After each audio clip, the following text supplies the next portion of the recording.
हमें बापूजी के सत्संग से बहुत सारी जानकारी मिली।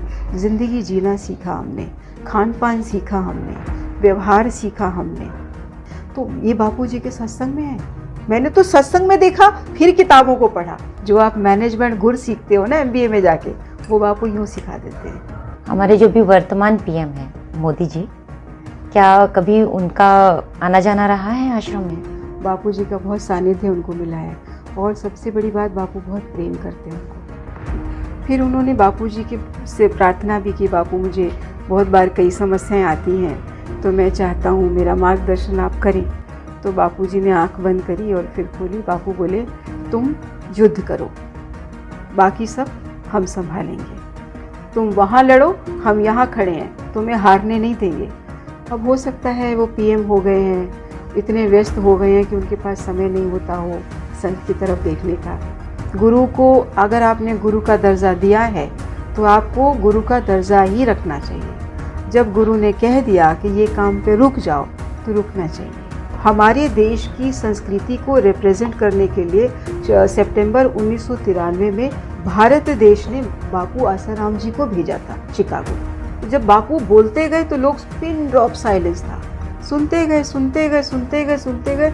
आधा घंटा हो गया, न तो घंटी बजाने वाले को याद रहा, न लोगों को याद रहा कि 3 मिनट में घंटी बजानी, इनको उतारना है स्टेज से। ये जो लेवल है ना बापू का, गजब।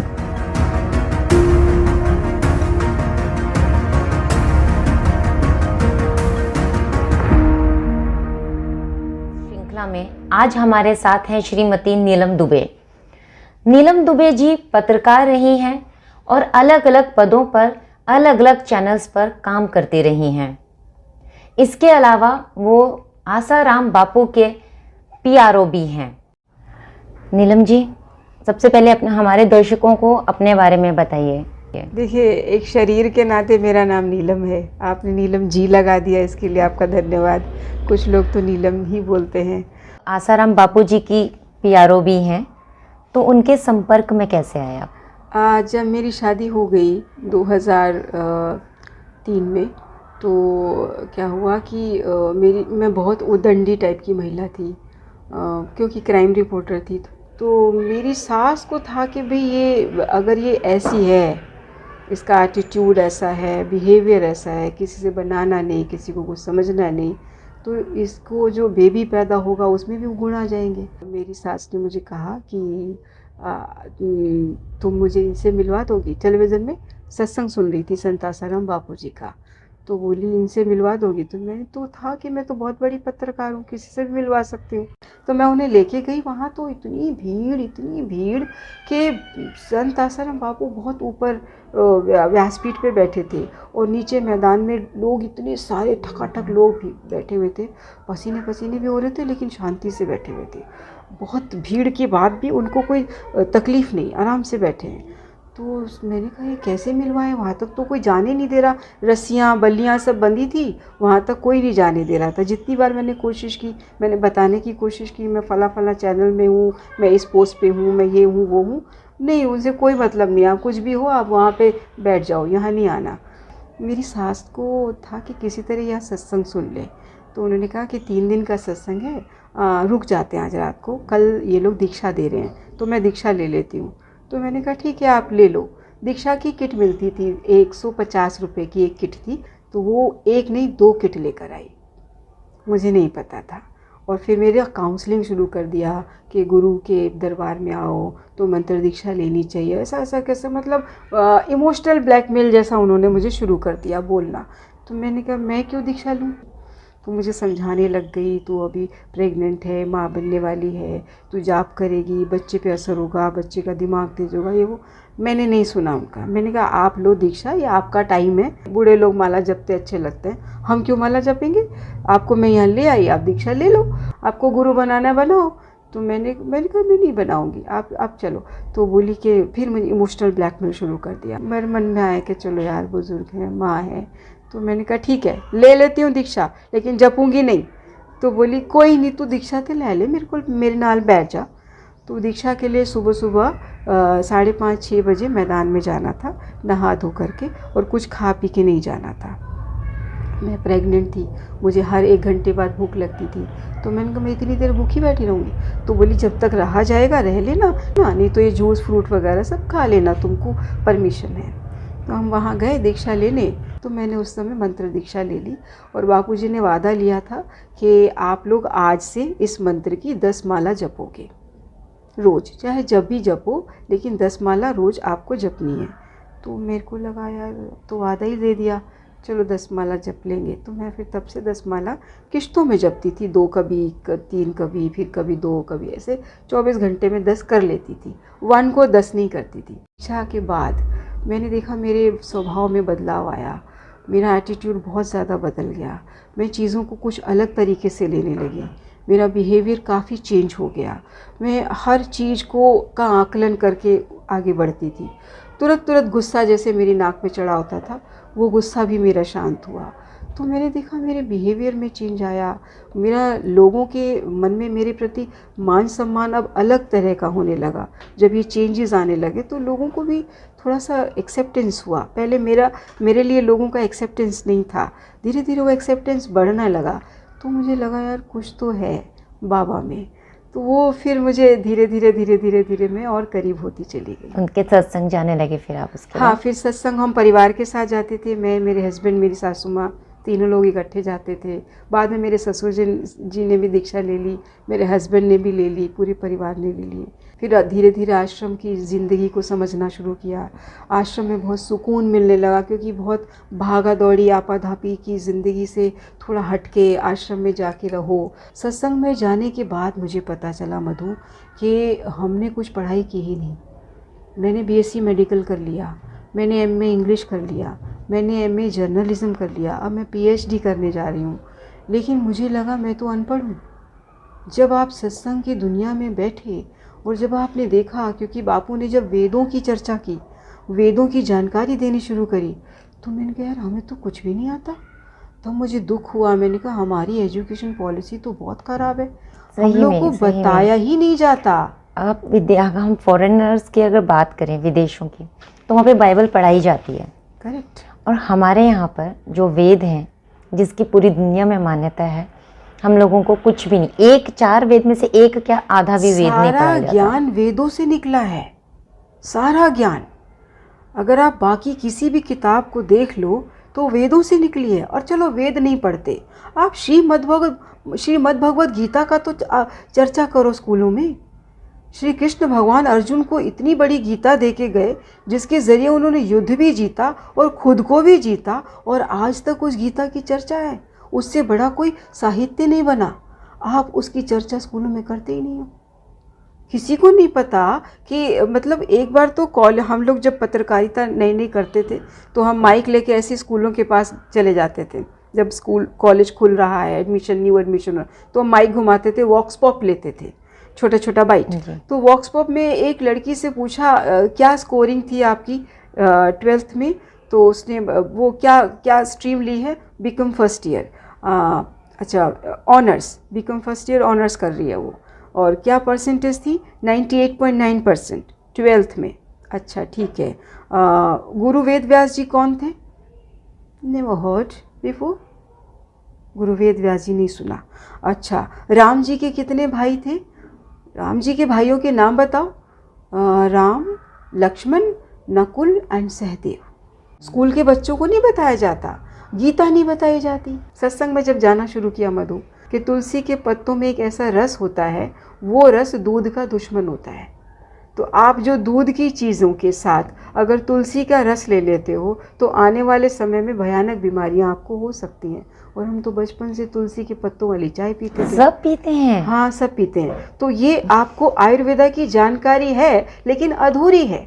आपने ये जान लिया कि तुलसी के पत्तों से खांसी जुकाम ठीक होता है, लेकिन किन हालातों में ठीक होता है वो नहीं जाना। उसका यूज कैसे करना है। तो बापूजी ने बताया कि तुलसी के पत्ते पानी में उबालो, पानी पी लो, या तुलसी के पत्ते खा लो, हल्का गर्म पानी पी लो। तो तुलसी के पत्तों का जो रस है आपके ब्लड में मिक्स होगा और आपको रोग से लड़ने की शक्ति देगा। उसमें रोगों को मारने की शक्ति होती है।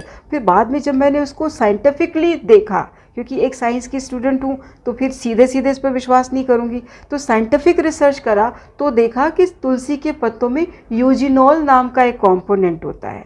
वो यूजिनॉल नाम का कॉम्पोनेंट बहुत सारी दवाइयों में डलता है।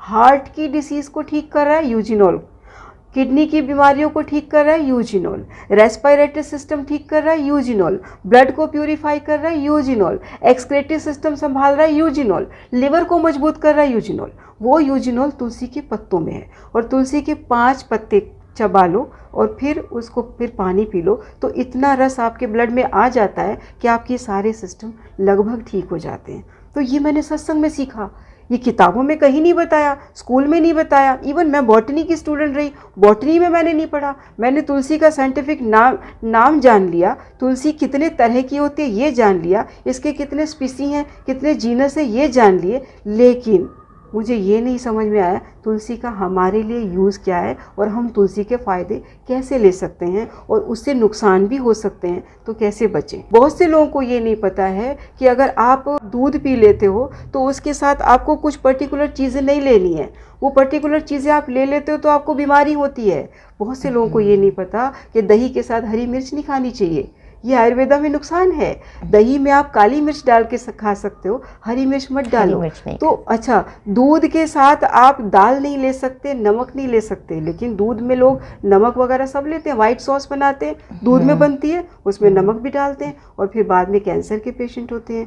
तो ये चीज़ें मैंने सत्संग में सीखी, बापूजी से सीखी। इवन बापूजी ने ये भी बताया कि हमारे जो नक्षत्र होते हैं, मतलब आप देखो ना, आपका कैलेंडर तो अभी आया है, दिसंबर जनवरी वगैरह अभी आया है, लेकिन जब ये कैलेंडर नहीं थे तब भी पूर्णमासी होती थी, ग्रहण लगता था, एकादशी होती थी, द्वादशी होती थी। चंद्र कब घटता बढ़ता है उसका हमारे शरीर पे फर्क पड़ता है और हम किस नक्षत्र में पैदा हुए हैं उससे हमारी डिसीज़ तय होती है। हमारा मतलब कुछ लोगों को देखो वो पूर्णमासी पे आत्महत्या कर लेते हैं, कुछ लोग अमावस्या पे अमूमन शांत रहेंगे, बहुत कम बोलेंगे, चिड़चिड़े हो जाएंगे। क्यों? क्योंकि चंद्र का हमारे जन्म नक्षत्र से बहुत फर्क पड़ता है, बहुत सारी चीज़ें जुड़ी हुई हैं। ये चीज़ें शास्त्रों में वर्णित है, वेद व्यास जी ने सब कुछ बता रखा है। ये हमारे वेदों में बताया और वेदों का सत्संग के जरिए बापू ने बताया। एक लेडी आई थी, मेरे सामने की बात है, उस लेडी का बच्चा 5 साल का था और वो बोलता नहीं था, मोंगोलिज्म था, आपने पढ़ा होगा मोंगोलिज्म। मोंगोलिज्म में क्या होता है कि उसका ब्रेन उस एज के अनुसार डेवलप नहीं होता है, तो वो लगभग मंदबुद्धि ही रह जाता है। शरीर बढ़ जाएगा लेकिन उसका दिमाग नहीं बढ़ता है, तो मोंगोलिज्म था। तो बापूजी ने उसको डांटा, उस लेडी को। बापू बोले कितनी बार सत्संग में समझाता हूँ कि पूर्णमासी पे, अमावस्या पे, एकादशी पे, और एक और दिन बताया था बापू ने, मंगलवारी चौथ हो, बुधवारी अष्टमी हो और एक और दिन रविवारी सप्तमी हो। इन दिनों में पति पत्नी को दूर दूर रहना चाहिए, नहीं तो बच्चा आपका अपाहिज किसी न किसी रूप में होगा ही। बताओ कितना कुछ बताया, मतलब ये पर्टिकुलर डेट्स बता रखी हैं, इन डेट्स पे आप मेटिंग नहीं करो। अगर आप मेट करते हो तो बच्चे में किसी न किसी तरह से बीमारी होगी। अब उसका कैलकुलेशन मुझे लगा यार ये मैच कैसे करता है, ये बहुत। फिर उसके बाद मैंने बहुत दिनों बाद एक आयुर्वेदाचार्य मिले, उनसे मैंने चर्चा की। बोले ये बिल्कुल सही है, हमारे शरीर में जो नाड़ियाँ होती हैं वो फिक्स हैं, कुछ पर्टिकुलर संख्या है नाड़ी की, और उसमें कुछ एक नाड़ियाँ होती हैं वो सूर्य की रोशनी से ही उनका वो गतिविधि चलती है। अच्छा। तो बोला जब वो वहाँ होता है, ये नाड़ी का सुप्तावस्था चल रहा होता है और इस सुप्तावस्था में आपने वो गतिविधि कर दी तो ये नाड़ी अपना रोल उसमें प्ले नहीं करती, तो बच्चे में कुछ ना कुछ कम रह जाता है। बोला ये हमारे आयुर्वेदा में लिखा है। उन्होंने बताया कि अगर आप वेद व्यास जी की वो लेकर आओ सारे ग्रंथ, उस ग्रंथ में उन्होंने पेज नंबर तक बताया। बोले ये पेज नंबर में, ये छंद में ये लिखा हुआ है। तो बापूजी जितना सत्संग देते हैं सब वेदों का सारांश देते हैं। एक दिन एक लड़का आया था, बापू ऐसे वेद बैठे थे और एक लड़के ने 3-4 फोटोज़ दिखाई, बापूजी मेरे रिश्ते की बात चल रही है, ये इनमें से कौन सी लड़की ठीक रहेगी। तो बापू बोले तुझे कौन सी लड़की ठीक लग रही है। तो उसने एक लड़की चूज़ करी, बोला ये वाली। फिर बापू बोले कि अभी रुक जा, तेरा शादी का समय भी नहीं चल रहा है और अभी तू मत करना। तो बोला कि नहीं बापूजी ये लड़की से कर लूँ। ये लड़की भी अच्छी है, मेरे पड़ोस में रहती है। बापू बोले कि मैं तो कहता हूँ मत कर, अभी रुक जा, शादी का टाइम आएगा तो हम करा देंगे। तो बोला कि बापूजी ने पता नहीं क्यों बोला, उसने कर ली। 2-3 साल बाद मुझे मिला, उसकी गोदी में एक बच्ची थी। मैंने कहा भाई आप अकेले आए? तो बोला मेरी वाइफ ने इस बच्ची को जन्म दिया और फिर उसकी डेथ हो गई, बच्ची को जन्म देते ही। मैंने कहा आपको बापू ने रोका था ना? बोला हाँ, मुझे तब समझ में नहीं आया, लेकिन मेरी माँ बीमार थी, माँ को जल्दी थी, माँ बोली कि मेरी जीते जी तो शादी कर ले, जीते जी। तो मैंने कर ली, उस समय वही ऑप्शन अवेलेबल था और मैंने कर ली। मैंने कहा अब इस बच्ची को कौन पाल रहा है? बोला अभी तो मैं ही पाल रहा हूँ, देख रहा हूँ अगर दूसरी शादी हुई तो गुरु गुरु होते हैं। गुरु को अगर आपने गुरु का दर्जा दिया है तो आपको गुरु का दर्जा ही रखना चाहिए। जब गुरु ने कह दिया कि ये काम पे रुक जाओ तो रुकना चाहिए, नहीं रुके तो फिर खामियाजा देखो कैसे कैसे भुगतना पड़ता है। बहुत लोगों को बहुत बार बोला। एक बार वाजपेयी जी बापूजी के पास आए थे, तो बापूजी व्यासपीठ पे बैठे थे, वो नीचे बैठ रहे थे। तो बापू बोले अरे आप नीचे मत बैठिए, इतने बड़े राजा हैं आप इधर बैठिए। तो बापू व्यासपीठ पे बैठे थे, तो बापूजी ने उनको सीट दी। तो बापूजी के पास ही वो नीचे स्टेज पे बैठ गए, लेकिन हमसे ऊपर बैठे। तो वहाँ उन्होंने बापूजी के विषय में अपनी जानकारी रखी। फिर उन्होंने बापूजी के से प्रार्थना भी की, बापू मुझे बहुत बार कई समस्याएं आती हैं, तो मैं चाहता हूँ मेरा मार्गदर्शन आप करें। बापूजी ने सहमति दी। फिर कई बार बापूजी को वो फ़ोन किया करते थे, बापूजी बहुत अच्छा उनको डायरेक्शन देते थे। जब करगिल का टाइम आया तो उन्होंने बापूजी को फ़ोन किया, क्योंकि वो एक ऐसे व्यक्ति नहीं है कि वो युद्ध करने के लिए तैयार हो जाते, मतलब वो शांति प्रिय व्यक्ति थे। उन्होंने बापूजी को सिनारियो बताया कि बापूजी ऐसे ऐसे हमारी ज़मीन पाकिस्तानियों के कब्ज़े में चली गई है और हालात जो है हमें, बाकी दूसरे देश हमें सपोर्ट नहीं कर रहे, हालात युद्ध के लग रहे हैं और हम युद्ध के लिए तैयार नहीं हैं, क्योंकि युद्ध का सारा सामग्री हमारे पास है नहीं। तो बापूजी क्या करना चाहिए? तो बापूजी ने आंख बंद करी और फिर खोली। बापू बोले तुम युद्ध करो, बाकी सब हम संभालेंगे। तो बोले कि लेकिन हमारे पास तो कुछ है नहीं, हम युद्ध करेंगे कैसे? उसके लिए रिसोर्सेज चाहिए। तो बापू बोले तुम मन बनाओ, युद्ध के लिए मैदान में उतरो, रिसोर्सेज अपने आप आ जाएंगे। बापूजी ने बोला। और उसके बाद देखो कैसे इज़राइल जैसा देश आ गया, और बापूजी ने उनको ये कहा कि अपनी एक एक इंच ज़मीन वापस लेनी है, छोड़नी नहीं है। तुम वहाँ लड़ो, हम यहाँ खड़े हैं, तुम्हें हारने नहीं देंगे। और बापूजी ने सारे आश्रमों में ओम का गुंजन शुरू करवा दी। घंटों बापू ओम का गुंजन करवाते थे और वहाँ युद्ध होता था, यहाँ ओम का गुंजन होता था। ऐसा युद्ध हुआ, उससे अच्छा कोई युद्ध नहीं जीता गया। आज भी विजय दिवस मन रहा है। तो वो एक एक चीज़ पूछते थे बापूजी से। आपने बताया अटल बिहारी वाजपेयी जी आसाराम बापूजी से सलाह मशवरा करते थे, आना जाना, और भी बहुत सारे नेता सांसद आते थे। हमारे जो भी वर्तमान पीएम हैं मोदी जी, क्या कभी उनका आना जाना रहा है आश्रम में? कभी मोदी जी मिले तो उनसे पूछना। मैं तो उनसे नहीं मिल पाऊंगी, मुझे नहीं लगता। नहीं, मन की बात में पूछ लो ना। पूछो कि आप आसाराम बापूजी को जानते हो, कभी देखा है, कभी मिले हैं? देखिए ज़रा क्या जवाब देते हैं। वैसे मेरे पास बहुत सारे ऐसे विजुअल हैं हमारे आश्रम में, हमारे स्टूडियो में, हमारी मैगज़ीन में भी छपा है। वो कई बार सत्संग में आए हैं, बापूजी के सत्संग में आया करते थे, बापूजी से आशीर्वाद लिया करते थे। बापूजी के सत्संग वो चुप चुप के भी अटेंड करते थे। उन्होंने खुद बोला है कि बापूजी आपके सत्संग में, अम्बाला में ध्यान योग शिविर मैंने आपका अटेंड किया है, आपका सत्संग लुधियाना में हुआ, मैंने वो भी अटेंड किया। उनकी खुद की बाइट है, हमारे पास है। तो बापूजी के बहुत सत्संग उन्होंने अटेंड किए हैं, बापूजी का बहुत सानिध्य उनको मिला है। और सबसे बड़ी बात, बापू बहुत प्रेम करते हैं उनको, बहुत चाहते हैं।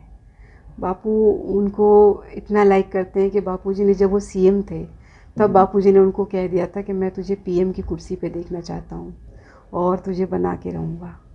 तब उन्हें अंदाज़ा भी नहीं होगा कि मैं कभी पीएम भी बन सकता हूँ, क्योंकि उस समय तो उनके पास बहुत सारे आरोप प्रत्यारोपों के बीच में वो घिरे हुए थे। उस समय नया नया गोधरा कांड हुआ ही था और उनकी खुद की कुर्सी उस समय हिल रही थी।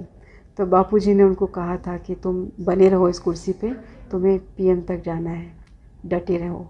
तो बापू उनको समय समय पर सपोर्ट करते रहे, प्यार करते रहे, और वो भी बापूजी से सानिध्य लेते रहे।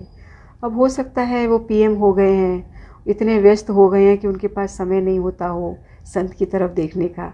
बापू तो उनको अपना पुत्र मानते हैं। वर्ल्ड रिलीजियस पार्लियामेंट जो होती है, वो वर्ल्ड रिलीजियस पार्लियामेंट में सारे संसार के देश पार्टिसिपेट करते हैं और अपने कल्चर की खूबियाँ बताते हैं। तो हमारे देश की संस्कृति को रिप्रेजेंट करने के लिए सितंबर 1993 में भारत देश ने बापू आसाराम जी को भेजा था शिकागो।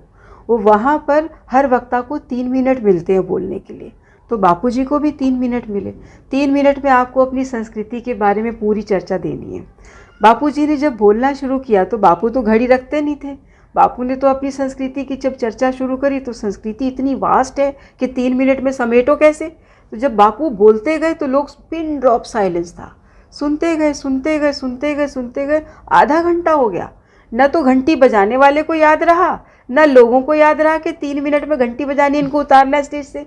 आधा घंटा सुना, और जब बापू जी को सुना उसके बाद सारे देश के पर्यटक हमारे कुंभ मेले में आने शुरू हो गए। 93 का बापू जी ने जो संस्कृति का रिप्रेजेंटेशन किया था वो इतना ज़बरदस्त था कि लोग ये जानने लगे कि देश की संस्कृति में ऐसा है क्या। बापू जी ने वहाँ ओम की महिमा बताई थी, ओम का गुंजन बताया था। तुम देखो, गूगल खोल लेना। उसके बाद ओम के गुंजन पे रिसर्च चालू हुई और नासा ने ये बताया है कि सूर्य की किरणों से ओम की आवाज़ आती है। देखना, चैंट आता है, नासा में मिल जाएगा, चैंट बाय ओम, चैंट बाय सन रेज। तो नासा के वैज्ञानिकों ने देखा कि जो राइजिंग सन होता है उसकी जो रेज निकलती हैं उससे जो उसको मैग्नीफाई किया साउंड को, तो उसमें ओ ये साउंड सुनाई दे रही है। अब नासा के वैज्ञानिकों ने क्या किया, अपने कंप्यूटर्स में संस्कृत भाषा को अपलोड कर दिया और इस ओम पे रिसर्च करने लग गए कि जो वैदिक मंत्र हैं वो सारे ओम से क्यों शुरू होते हैं, और जो ऋषि मुनि हैं वो कभी बीमार क्यों नहीं हुए, किसी बीमारी से क्यों नहीं मरे। ऋषि मुनि, उनमें एक चांगदेव ऋषि जी थे, वो 1400 साल जिए। 1400 साल कोई जी सकता है? आदमी की ज़िंदगी 100 साल होती है। मैंने जब पढ़ा, मैंने कहा यार, हमने साइंस पढ़ी, बीएससी मेडिकल पढ़ा, उसमें हमने 200 साल पहले की स्टडी पढ़ के खुद को साइंटिस्ट कह रहे हैं। ये 5000 साल पहले उससे आगे का बताया हुआ है। ये तो यहाँ तक पहुँचे हैं 200 साल में। 5000 साल पहले हमारे वेद मुनियों ने सब बता दिया। वेद व्यास जी सारा बता चुके हैं कि एक बच्चा जो पैदा होता है वो कैसे शुरू होता है, किस बूंद से शुरू होके 9 महीने में क्या डेवलप होता है, कैसे कैसे होता है, उस समय माँ को कैसा सोचना चाहिए, कैसा खाना चाहिए, तो कैसा बेबी पैदा हो, गर्भ संस्कार, ये सारा उसमें मेंशन है। जो कि अब जाके ये स्टडी कर रहे हैं और सीख रहे हैं ना, ये वो बता चुके हैं। तो ये बापू जी के सत्संग में है। मैंने तो सत्संग में देखा, फिर किताबों को पढ़ा, तो मुझे बापू जी के सत्संग से बहुत सारी जानकारी मिली।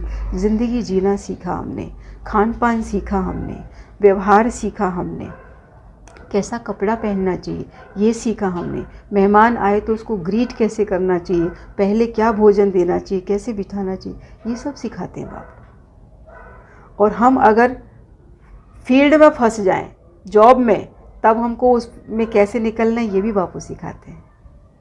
अच्छा, जो आप मैनेजमेंट गुर सीखते हो ना MBA में जाके, वो बापू यूँ सिखा देते हैं, हंसते खेलते। बापू जी के शिष्य देखो, ऐसे भी मिलेंगे जिनका 700-800 करोड़ का टर्नओवर है, फैक्ट्रीज इंडस्ट्रीज हैं। ऐसे भी मिलेंगे जो कि ऑटो चला रहे हैं, ऐसे भी मिलेंगे जो कॉलेज के प्रोफेसर्स हैं, ऐसे भी मिलेंगे जो अभी 2nd 3rd में पढ़ रहे हैं। तो हर रेंज के बच्चे, हर तरह के, और सबको एक साथ पढ़ाते हैं बापू, और सब एक साथ बैठ के सीखते। ये जो लेवल है ना बापू का, गजब।